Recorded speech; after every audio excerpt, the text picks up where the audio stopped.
War by Jack London. He was a young man, not more than 24 or 5, and he might have sat his horse with the careless grace of his youth had he not been so cat-like and tense. His black eyes roved everywhere, catching the movements of twigs and branches where small birds hopped, questing ever onward through the changing vistas of trees and brush, and returning always to the clumps of undergrowth on either side. And as he watched, so did he listen, though he rode on in silence, save for the boom of heavy guns far to the west. This had been sounding monotonously in his ears for hours, and only its cessation could have aroused his notice, for he had business closer to hand. Across his saddle bow was balanced a carbine. So tensely was he strung that a bunch of quail exploding into flight from under his horse's nose startled him to such an extent that automatically, instantly, he had reined in and fetched the carbine halfway to his shoulder. He grinned sheepishly, recovered himself, and rode on. So tense was he, so bent upon the work he had to do, that the sweat stung his eyes unwiped, and unheeded rolled down his nose and spattered the saddle pommel. The band of his cavalryman's hat was fresh stained with sweat. Their own horse under him was likewise wet. It was high noon of a breathless day of heat. Even the birds and squirrels did not dare the sun, but sheltered in shady hiding places among the trees. Man and horse were littered with leaves and dusted with yellow pollen, for the open was ventured no more than was compulsory. They kept to the brush and trees, and invariably the man halted and peered out before crossing a dry glade or naked stretch of upland pasturage. He worked always to the north, though his way was devious, and it was from the north that he seemed most to apprehend that for which he was looking. He was no coward, but his courage was only that of the average civilized man, and he was looking to live, not die. Up a small hillside he followed a cow path through such dense scrub that he was forced to dismount and lead his horse. But when the path swung around to the west, he abandoned it and headed to the north again, along the oak-covered top of the ridge. The ridge ended in a steep descent, so steep that he zigzagged back and forth across the face of the slope, sliding and stumbling along the dead leaves and matted vines, and keeping a watchful eye on the horse above that threatened to fall down upon him. The sweat ran from him, and the pollen dust, settling pungently in mouth and nostrils, increased his thirst.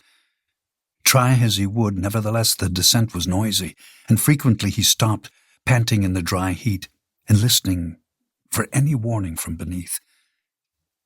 At the bottom he came out on a flat, so densely forested that he could not make out its extent.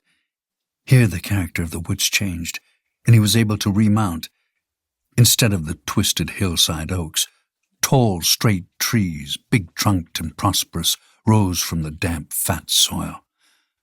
Only here and there were thickets easily avoided, while he encountered winding, park-like glades where the cattle had pastured in the days before war had run them off.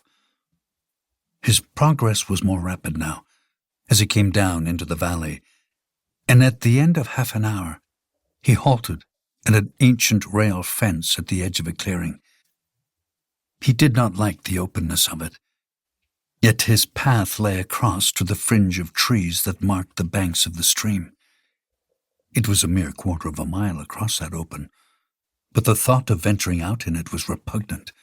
A rifle, a score of them, 1,000 might lurk in that fringe by the stream. Twice he essayed to start, and twice he paused. He was appalled by his loneliness. The pulse of war that beat from the west suggested the companionship of battling thousands. Here was naught but silence, and himself, and possible death-dealing bullets from a myriad ambushes. And yet his task was to find what he feared to find.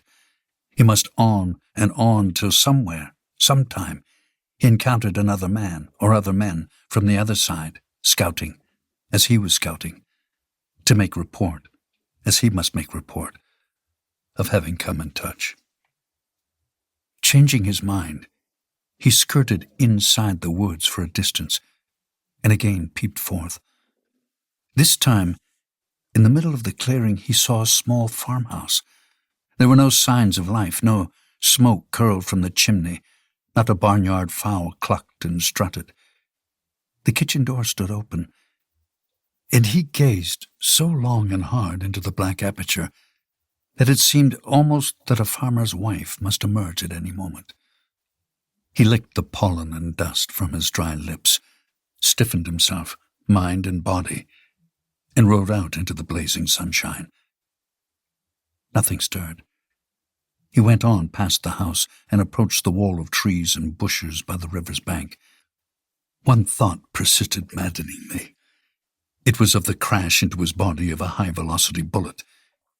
It made him feel very fragile and defenseless, and he crouched lower in the saddle. Tethering his horse in the edge of the wood, he continued 100 yards on foot till he came to the stream. 20 feet wide it was, without perceptible current, cool and inviting, and he was very thirsty. But he waited inside his screen of leafage, his eyes fixed on the screen on the opposite side. To make the wait endurable, he sat down, his carbine resting on his knees. The minutes passed, and slowly his tenseness relaxed. At last he decided there was no danger. But just as he prepared to part the bushes and bend down to the water, a movement among the opposite bushes caught his eye. It might be a bird, but he waited. Again there was an agitation of the bushes, and then, so suddenly that it almost startled a cry from him, the bushes parted, and a face peered out.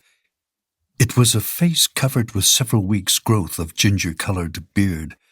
His eyes were blue and wide apart, with laughter wrinkles in the corners that showed despite the tired and anxious expression of the whole face. All this he could see with microscopic clearness, for the distance was no more than 20 feet, and all this he saw in such brief time that he saw it as he lifted his carbine to his shoulder. He glanced along the sights, and knew that he was gazing upon a man who was as good as dead. It was impossible to miss at such point-blank range. But he did not shoot. Slowly he lowered the carbine and watched. A hand, clutching a water bottle, became visible, and the ginger beard bent downward to fill the bottle. He could hear the gurgle of the water. Then arm and bottle and ginger beard disappeared behind the closing bushes. A long time he waited, when, with thirst unslaked, he crept back to his horse, rode slowly across the sun-washed clearing, and passed into the shelter of the woods beyond. Another day, hot and breathless. A deserted farmhouse, large, with many outbuildings and an orchard, standing in a clearing. From the woods, on a roan horse, carbine across pommel, rode the young man with the quick black eyes. He breathed with relief as he gained the house. That a fight had taken place here earlier in the season was evident. Clips and empty cartridges, tarnished with verdigris, lay on the ground, which, while yet, had been torn up by the hooves of horses. Hard by the kitchen garden were graves, tagged and numbered. From the oak tree by the kitchen door, in tattered, weather-beaten garments, hung the bodies of 2 men. The faces, shriveled and defaced, bore no likeness to the faces of men. The roan horse snorted beneath him, and the rider caressed and soothed it, and tied it farther away. Entering the house, he found the interior a wreck. He trod on empty cartridges as he walked from room to reconnoiter from the windows. Men had camped and slept everywhere, and on the floor of one room he came upon stains unmistakable where the wounded had been lain down. Again outside, he led the horse around behind the barn and invaded the orchard. A dozen trees were burdened with ripe apples. He filled his pockets, eating while he picked, Then a thought came to him, and he glanced at the sun, calculating the time of his return to camp. He pulled off his shirt, tying the sleeves and making a bag. This he proceeded to fill with apples. As he was about to mount his horse, the animal suddenly pricked up its ears. The man, too, listened and heard, faintly, the thud of hoofs on soft earth. He crept to the corner of the barn and peered out. A dozen mounted men, strung out loosely, approaching from the opposite side of the clearing, were only a matter of 100 yards or so away. They rode on to the house. Some dismounted, while others remained in the saddle as an earnest that their stay would be short. They seemed to be holding a council, for he could hear them talking excitedly in the detested tongue of the alien invader.